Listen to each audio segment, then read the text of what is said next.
Europe کی سب سے بڑی معیشت کے حامل ملک جرمنی میں پارلیمانی انتخابات پولنگ کا وقت ختم ہونے کے بعد ووٹوں کی گنتی جاری۔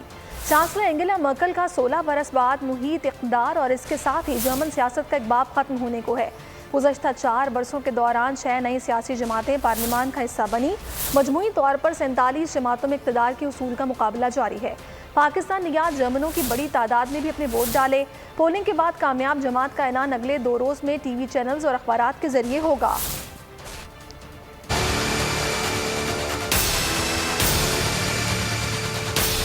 جرمن پارلیمانی انتخابات، ووٹوں کی گنتی جاری، فیصلے کی گھڑی قریب آ گئی۔ جرمن کی معیشت اور ملک کو استحکام اور متحد کرنے والی باکمال خاتون چانسلر انگیلا مارکل 16 سال بعد اقتدار چھوڑ رہی ہیں۔ کرسچین ڈیموکریٹک یونین (UDC) اور صوبہ باویریا میں اس کی اتحادی جماعت Christian social union (USC), free democrats (PDF), ماحول دوست گرین پارٹی، دائیں بازو کی عوامیت پسند جماعت آلٹرنیٹو فار ڈوئچلینڈ اور سوشلسٹ لیفٹ پارٹی گزشتہ 4 برسوں کے دوران پارلیمان کا حصہ رہیں۔ جرمنی میں پاکستانیوں کی ایک کثیر تعداد موجود ہے۔ جرمنی میں مقیم پاکستانی نژاد جرمن شہری محمد ساجد کہتے ہیں کہ پولنگ کے بعد کامیاب جماعت کا اعلان اگلے 2 روز میں ٹی وی چینلز اور اخبارات کے ذریعے ہوگا۔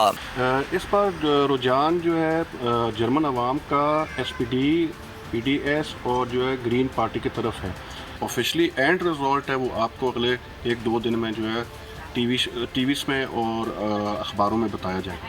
گزشتہ 4 برسوں کے دوران 6 نئی سیاسی جماعتیں پارلیمان کا حصہ بنی۔ مجموعی طور پر 47 جماعتوں میں اقتدار کے حصول کا مقابلہ جاری ہے۔ پارلیمان میں نمائندگی حاصل کرنے کے لیے کسی بھی جماعت کے لیے کم از کم 5% عوامی تائید حاصل کرنا لازمی ہے۔